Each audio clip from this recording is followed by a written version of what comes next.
नमस्कार. राष्ट्रचेतना विकास मंचामध्ये आपले सर्वांचे हार्दिक हार्दिक स्वागत आहे. मी रवींद्र राजाराम बाणे, संस्थापक अध्यक्ष, राष्ट्रचेतना विकास मंच. आजचा आपला विषय आहे 27 गावांच्या बाबतीत. कल्याण डोंबिवली महानगरपालिका 27 गावांच्या बाबतीमध्ये सरकारचं कासवछाप गतीने सुरू असलेला प्रवास आणि मुळमुळीत असे धोरण जे सरकार आता घेत आहे, या संदर्भामध्ये आजचा आपला हा व्हिडिओ आहे. मागच्या व्हिडिओमध्ये वारसा हक्क पद्धतीने कामगारांना याबाबत आपण व्हिडिओ बनवला. त्याच्यानंतर आपण 27 गावातील कर्मचाऱ्यांना महापालिकेमध्ये निवडणुकीच्या मुहूर्तावरती घेतलं. जो निर्णय 2014ला घ्यायचा होता, ज्यावेळेला 27 गाव महानगरपालिका घोषित झाली. या सरकारने मागील 10 वर्षामध्ये 2014 ते 2024 हा काही कालावधी छोटा नाही आहे.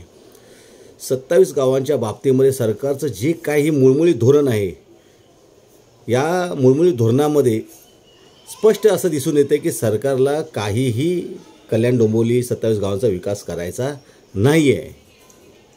हे मी अशासाठी म्हणतो आहे, परवा 27 गावातील कर्मचाऱ्यांना महानगरपालिकेत घेतलं, पण यांनी घेताना हा विचार केला किंवा नाही केला या संदर्भामध्ये आपल्याला वाट पाहावी लागेल की सरकारचं नेमकं धोरण काय होतं.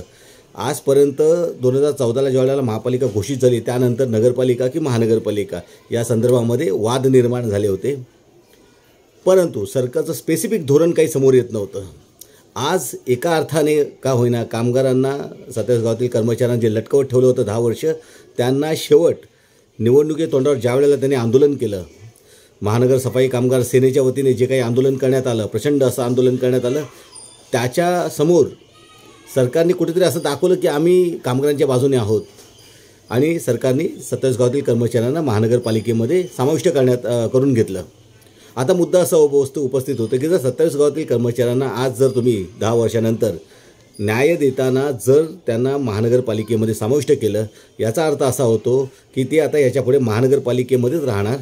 पण नगरपालिका जी काही तुम्ही आजपर्यंत जो काही गोंधळ घातला होता, 27 गावांची वेगळी अशी नगरपालिका घोषित करायची असं जे काही चालू होतं शासनाचं, याच्यावरती अक्षरशः पाणी फिरलं गेलेलं आहे.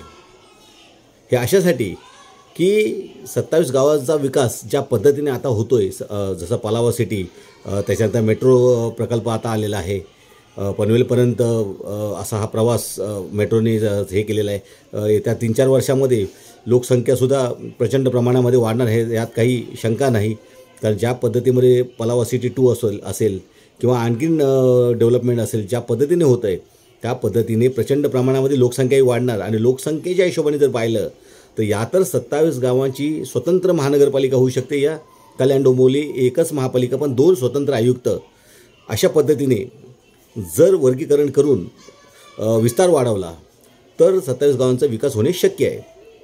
आता याच्यामध्ये दुटप्पी असं काय म्हणतो आहे की महापालिकेमध्ये मर्ज केलं किंवा 27 गावं आता महापालिका होणार, पण 27 गावातील अनधिकृत बांधकामाच्या विषयावर मात्र यांनी चुप्पी साधलेली आहे.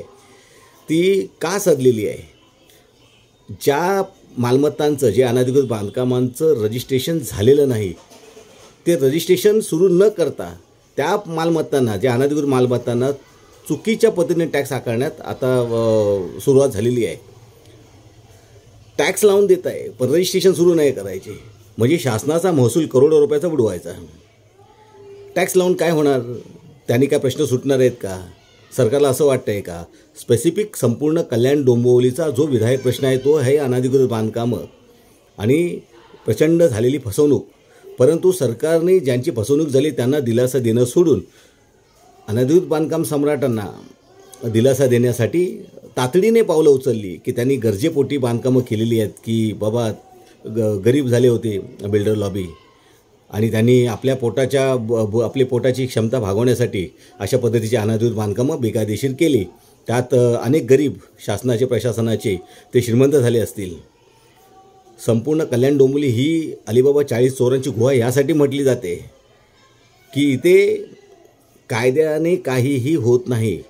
जर तुम्ही रजिस्ट्रेशन बंदी घातली आणि त्याच्यामध्ये कंडिशन्स टाकलेली आहे की जर तुमची बांधकाम व्हॅलिडिटी जर CC त्याला म्हणतो बांधकाम परवाना जर व्हॅलिड असेल तरच रजिस्ट्रेशन होणार. मग जर असं असेल, जर बांधकाम परवाने व्हॅलिड नाही, मागे या संदर्भामध्ये ठाण्याचं नियोजन प्राधिकरण यांना संपर्क केला असता. त्या तिकडून असं सांगण्यात आलं की रजिस्ट्रेशनमध्ये शिक्के, ग्रामपंचायतीचे शिक्के, सह्या या सगळ्या बोगस आहेत, येणे खोटे आहेत, अशा संदर्भामध्ये त्यांच्याकडून माहिती मिळाली होती. आणि असं असताना रजिस्ट्रेशन जर बंद झाले म्हणजे शासनाचं 10 वर्षामध्ये प्रचंड नुकसान झालेलं आहे, करोडोचं.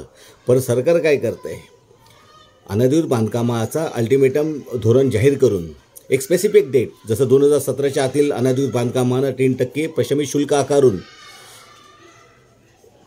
कायदेशीर मालमत्ता करा, अनधिकृत बांधकामांना प्रॉपर्टी कार्ड इश्यू करा, यासाठी महानगरपालिकेचे नगररचना विभाग आणि MMRD यांना या स्वतः संचालकांना स्वतंत्र असे अधिकार दिलेले आहेत. या कायद्याची असं उल्हासनगरमध्ये सुद्धा आता प्रॉपर्टी कार्ड योजनेचं काम सुरू आहे. पण कल्याण डोंबिवलीला काय झालं आहे, चिंचवड महानगरपालिका असो तिथेही अनधिकृत बांधकामांना कायदेशीर केलं जातं आहे. ज्या ज्या काही महापालिका आहेत त्या महापालिकांमध्ये अनधिकृत बांधकामाचं सर्वेक्षण होऊन त्यांना दिलासा देऊन त्यांना प्रॉपर्टी कार्ड निर्गमित करण्यात आलेले आहेत. कल्याणमध्ये सुद्धा काही अनधिकृत बांधकाम म्हणजे 2012ला सर्वे झाला होता अनधिकृत बांधकामाचा, त्या संदर्भामध्ये सवलती देण्यात आल्या होत्या आणि त्यांना प्रॉपर्टी कार्ड काही लोकांना इश्यू झाले. पण त्यानंतर कुठे ती भाषणामध्ये ती योजना गुंडाळली गेली आजपर्यंत कोणाला माहिती नाही, की कोण आतापर्यंत लोकप्रतिनिधी कोणीही या संदर्भामध्ये स्पष्टीकरण दिलेलं नाही जनतेला.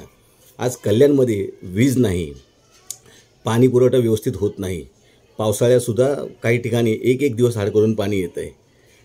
स्पेसिफिक नुसते बॅनरबाजी इथे चालू असते, नुसती बॅनरबाजी. 350 कोटी पाणी पुरवठ्याला आले, अमृत योजनेला 800 कोटी आणले, रस्ते 1000 रुपयाचे आणले, दलित वस्ती सुधार योजनेसाठी पैसा आणला. अरे पण ते प्रत्यक्ष काम कुठं आहे? 1000 रुपयाचे जर रस्ते आणले म्हणता, रस्ते कुठे आहेत?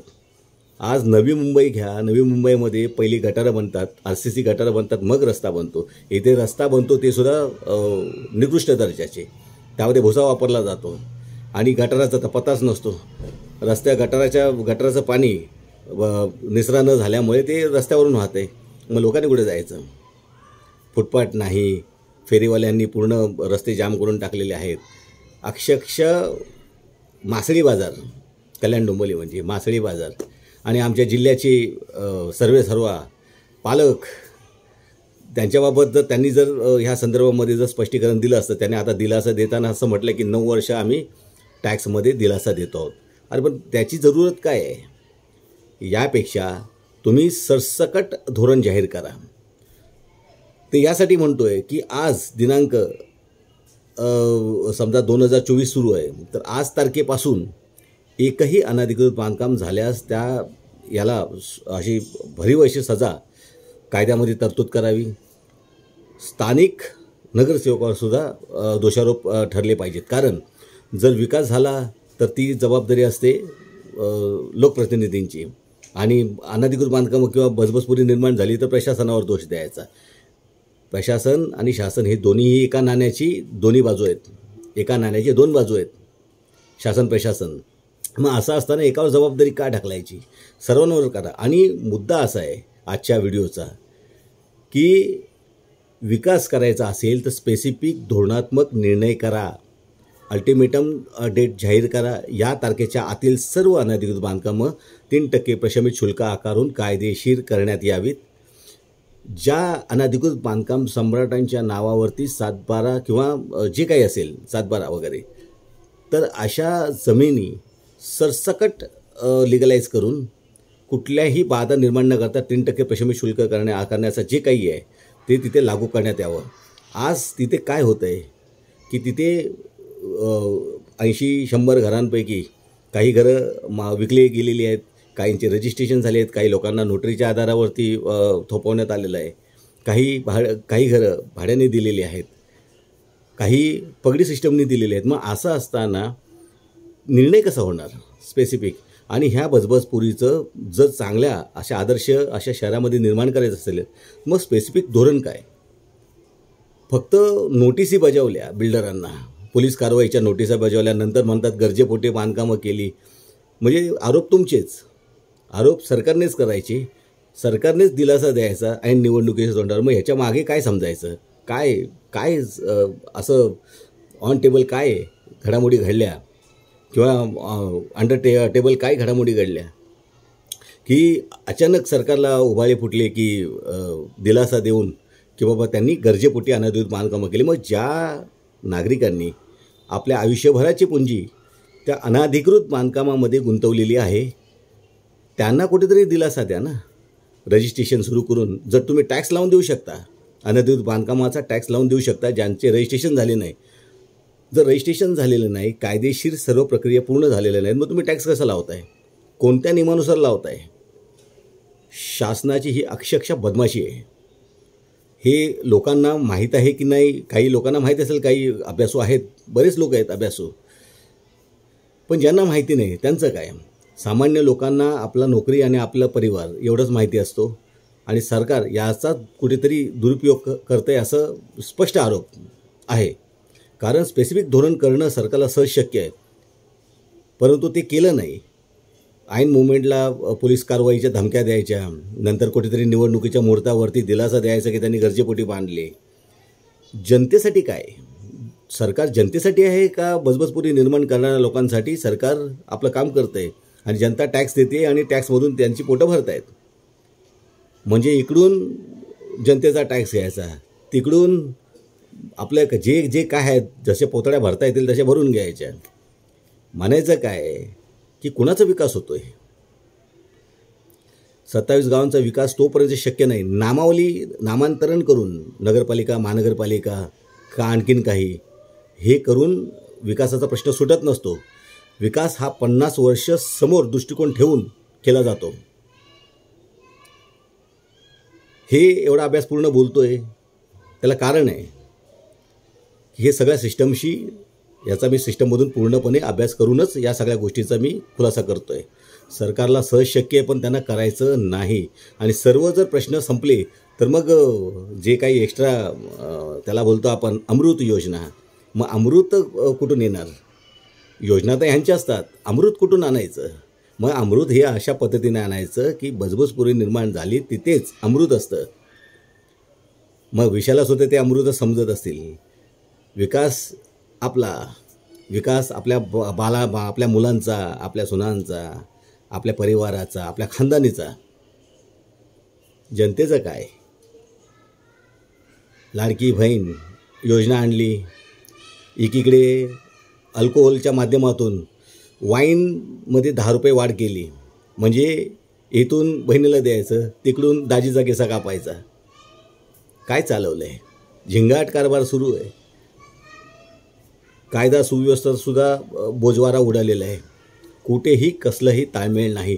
पोलीस यंत्रणा जर आपल्या बदलापूरला जी काही घटना घडली त्याचा तर सर्वप्रथम मी निषेध करतो. शाळा प्रशासन यावर देखरेख करण्यासाठी नगरपालिका असो, महानगरपालिका असो, शिक्षण अधिकारी असतात. पण या शिक्षण अधिकाऱ्यांचं काय लक्ष असतं? आठवड्यामध्ये 2 वेळा तरी इन्स्पेक्शन व्हायला पाहिजे सर्व शाळांमध्ये, किंवा तिथे CC कॅमेरे आहेत की नाही, प्रत्येकाचं वर्तन कसं आहे, त्याचा रेकॉर्ड कसा आहे, स्टाफ जे ठेवले जातात त्याचा रेकॉर्ड कसा आहे. पोलिसांचं पण काम आहे की गुन्हा घडल्यानंतर जाऊन काही अर्थ नसतो. सर्व ठिकाणं ज्या ठिकाणी विद्यार्थी शिकतात किंवा आणखीन काही मेडिकल कॉलेजेस आहेत, आश्रमशाळा आहेत किंवा महिलांसाठी वसतिगृह आहेत, मग अशा ठिकाणी स्ट्रक्चरल ऑडिट जसं आपण केलं जातं तसंच प्रत्येक व्यक्तीचं ऑडिट हे झालं पाहिजे. कोण कुठल्या मानसिकतेचा आहे, कोणाची गुन्हेगारी पार्श्वभूमी आहे, कोण काय करतो, प्रत्येक मिनिट टू मिनिट त्याचा रेकॉर्ड पोलिसांकडे असला पाहिजे. या ज्या काही घटना घडलेल्या आहेत ना, यावरून एकच सिद्ध होतं की पोलिसांचं कुठेही वचक राहिलेला नाही. ही खरंच लाजिरवाणी गोष्ट आहे. सार्वभौम लोकशाही म्हणून आपण जे काही आपला टेमा मिळवतो किंवा पुरोगामी म्हणून आपण जे काही महाराष्ट्र असा आपण टेमा मिळवतो आहे, ह्या कुठेतरी याला पायाला ठेच लागलेली आहे आणि कुठेतरी तो विश्वासार्हता संपलेली आहे. 12 तास झाले तरी तिची तक्रार दाखल करून घेतली नाही. लाज वाटली पाहिजे या सगळ्या गोष्टीची. का नाही घेतली? एखादी आई मुलीची जर तक्रार घेऊन येते तर तिला फर्स्ट प्रायोरिटीवरती तिला शांतपणे तिच्याकडून सगळ्या गोष्टीची माहिती घेऊन त्याच्यावरती काय करता येईल, कसं करता येईल, त्या सगळ्या गोष्टी नमूद करून घेतल्या पाहिजे आणि त्याची स्वाक्षरी घेतली पाहिजे जिची तक्रार करत्याची. परंतु 12 तास तिला पोलीस स्टेशनमध्ये बसून ठेवलं जात असेल तर लानत आहे. राज्याचा जो काही कारभार सध्या सुरू आहे, सावळा गोंधळ अक्षरशः म्हणावा लागेल. जो काही उद्रेक बदलापूरकरांनी केला तो योग्य होता असं म्हणावं लागेल. कुठल्याही त्याला आपण म्हणतो कायदा सुव्यवस्था हातात घेऊ नये असं म्हटलं जातं, पण काही घटना अशा घडतात की जे माणुसकीला काळिमा फासणारे असतात. लहान मुलगी जिच्याकडे बघून करुणा किंवा प्रेम असं येऊन तिला कुशीत घेण्यासारखं अशा त्या मुली आणि त्याच्यावरती अशा पद्धतीने जर हे बलात्कार करत असतील, ही माणूस नाही म्हणावं लागणार, हे राक्षस म्हणावे लागतील यांना. अशा घटना एक दिवसात घडत नसतात. दुर्लक्ष असतं कुठेतरी, कर्मचाऱ्यांचं लक्ष नसतं, तिथे आया असतात त्यांचं तर लक्ष असायला पाहिजे मुलांवरती, परंतु अक्षरशः तिथे CC कॅमेरे चालू नव्हते अशी माहिती समोर आलेली आहे. एकंदरीत काय तर शिक्षण मंत्र्यांचं जिल्हा शिक्षण प्रशासनावर आणि जिल्हा प्रशासनाचं स्थानिक पालिका असो, महापालिका असो या नगरपालिका शिक्षण व्यवस्थेवर असो, कुठेही लक्ष नसतं. कारण आहे त्याला. राजकीय पार्श्वभूमी असलेल्या लोकांना शिक्षण संस्था द्यायच्या, त्या शिक्षण संस्थेवरती पुन्हा राजकीय कोणीतरी मोठा व्यक्ती ज्येष्ठ अशा लोकांना ट्रस्टी म्हणून नेमायचं. असं जर चालत राहिलं तर भविष्यामध्ये अशा घटना वारंवार घडत राहणार. छोट्या छोट्या गोष्टीवर दुर्लक्ष करणार, वरून फोन आला म्हणून पोलीस थोडेसे 2 हात मागे येणार, कारवाई करणार नाही कारण वरून फोन आला. वरून फोन आल्यावर खालचे लोक सर्व कोलमडून जातात. ही जी काही प्रथा चाललेली आहे, ह्या प्रथेला कुठेतरी थांबवणं गरजेचं आहे. म्हणून आता वेळ आलेली आहे परिवर्तनाची. कोणी किती टर्म घालवला राजकारणामध्ये हे महत्त्वाचं नाही. कोणी आपल्या संधीचा फायदा जनतेसाठी दिला किंवा जनतेसाठी कायदे केले, नवनवीन कायदे केले. छोट्या छोट्या गोष्टींना चर्चा संवादातून त्याचं काहीतरी असं विधायक असं कायदे करण्यासाठी विधिमंडळामध्ये असो किंवा महासभेमध्ये असो, यावरती छोट्या छोट्या गोष्टीवरती जर चर्चा करून लोकसंवाद साधला आणि त्याच्यावरून काही चांगलं असं शहरामध्ये काहीतरी निर्माण करता आलं किंवा चांगलं असं काहीतरी नवीन प्रयोग करता आला तर हे खरंच समाजासाठी चांगलं असतं. पण या सरकारला काहीही करायचं नाही. यांनी फक्त फोडाफोडीचं राजकारण करायचं, यांनी पळवापळवीचं राजकारण करायचं, यांनी आपल्या शासनाच्या यंत्रणांना हे करून त्यांच्यावर आरोप चिखलफेक करायची, पुन्हा त्यांना शुद्ध करून घ्यायचं. ही जी काही प्रथा सुरू आहे, समाजामध्ये हुशार लोकंसुद्धा पडलेली आहेत. चांगले हुशार आहे, पण त्यांच्याकडे आर्थिक परिस्थिती त्यांची एवढी नसल्यामुळे ते निवडणूक लढवू शकत नाही. कारण खोक्यामध्ये आजकाल खर्च करावा लागतो. कसली ती निवडणूक आचारसंहिता वगैरे आणि कसलं ते लिमिटेशन खर्चावरचं काही नसतं. अमर्याद असा पैसा खर्च केला जातो.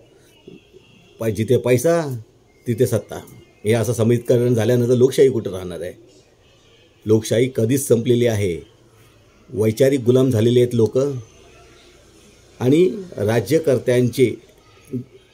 राज्यकर्त्यांच्या मांडवातले विवेक गमावलेले, स्वाभिमान शून्य अशी लोक जोपर्यंत समाजात राहणार तोपर्यंत काहीही होऊ शकत नाही. आता 27 गावांच्या बाबतीमध्ये सुद्धा हेच झालेलं आहे. एक निर्णय करत जायचा, तो पण सोयीनुसार का करताय? धोरणात्मक निर्णय करा. कल्याण डोंबिवलीला तुम्ही स्मार्ट सिटी घोषित केलेलं आहे तर त्याचा प्रकल्प घोषित करा ना. प्रकल्पामध्ये जमिनी कस्टडीत घ्या. चिल्लर असे एक काय कर्मचाऱ्यांना घेतलं, मग त्याचे बॅनर लावले. अरे कसले छोट्या गोष्टीवरती प्रसिद्धी घेत आहे? ते तर 2014लाच करायचं होतं. महापालिका ज्या दिवशी झाली त्याच वेळेला कर्मचाऱ्यांना वर्ग करायला पाहिजे होतं. 10 वर्षानंतर कसला टेंबा मिरवत आहे? कासवाच्या गतीने जे तुमचं काम चालू आहे ते बंद करा आणि स्पेसिफिक धोरण सांगा. मग पाणी पुरवठ्याचा विषय असो, विजेचा असो किंवा स्मार्ट शहरांचा, स्मार्ट रस्त्यांचा आणि पायाभूत सुविधा, पायवाटा असो बाजारपेठा असो, शासकीय भूखंडावरील आरक्षण असो, स्पष्ट असं धोरण जाहीर करा. नसेल जमत तर पाय उतार व्हा. तुमचे 3 टर्म 4 टर्म 5 टर्म जनतेला काही कामाचे नाहीत. राजीनामे द्या आणि घरी बसा. तरुण पिढीला येऊ द्या ज्यांच्याकडे प्लॅनिंग आहे. प्लॅनिंग आहे, कारण मी स्वतः राजकारणामध्ये 35 वर्षे काढली. मलाही शक्य आहे, मीही करू शकतो या सगळ्या गोष्टी. परंतु आमच्याकडे असं जनतेसमोर येऊन लढायला किंवा कोणाला वाटायला आमच्याकडे नाही. आम्ही आमच्या कामातून आमचा परिवार चालवतो आणि शक्य होईल तेवढं कायद्याचं ज्ञान जनतेपर्यंत पोहोचवण्याचं काम करतो. सध्या जे चालू आहे तेच जनतेपुढे आता मी मांडतो आहे या व्हिडिओच्या माध्यमातून, की कायद्याचं राज्य संपलेलं आहे, काय द्यायचं राज्य चालू आहे. माफ करा, काय द्यायचं राज्य सुरू आहे. इथे प्रत्येक डिपार्टमेंटचं, प्रत्येक शासकीय खात्याचं दुसऱ्यावरती वचक असतो. वरून फोन आला पोलीस यंत्रणा दबते, वरून फोन आला आयुक्त नरम होतो, वरून फोन आला खालील प्रशासकीय अधिकारी दणानून जातो. अरे जर असेच जर फोन येत राहिले तर कायदा सुव्यवस्थेचं आणि लोकशाहीचं काय? म्हणजे चांगलं काही करायचं नाही. कोणी चांगलं करत असेल तर त्याला दाबून ठेवायचं, दमदाट्या करायच्या. त्यासाठी कार्यकर्ते ठेवलेलेच असतात दगड घेऊन हातामध्ये. भविष्य काय कल्याण डोंबिवलीचं? चिखल करून ठेवलेलं आहे, चिखल. बस झालं आता. 27 गावांचा कर्मचाऱ्यांनी जसं तुम्ही आतमध्ये घेतला तसं स्पेसिफिक धोरण समजू द्या. 50 वर्षाचा दृष्टिकोन ठेवून अनाधिकृत बांधकामाचा सब्जेक्ट असो, रजिस्ट्रेशनचा सब्जेक्ट असो, रस्त्यांचा सब्जेक्ट असो, अखंडित वीज पुरवठा असो, आरोग्याचा प्रश्न असो, जागतिक दर्जाचं हॉस्पिटल आजही कल्याण डोंबिवलीमध्ये नाही त्याचा प्रश्न असो, सरसकट धोरणात्मक निर्णय करा. सर्व जमिनी कस्टडीत घ्या आणि कसा विकास करणार यासाठी परिसंवाद जनतेसमोर येऊन सांगा की कसा आम्ही विकास करणार आहोत. नाही तर इकडून तिकडून आले वारे, नळी फुंकले सोनारे आणि इकडून तिकडून गेले वारे, हेच होत राहणार. आजचा व्हिडिओ आपल्याला कसा वाटला नक्कीच कमेंट्स करून सांगा.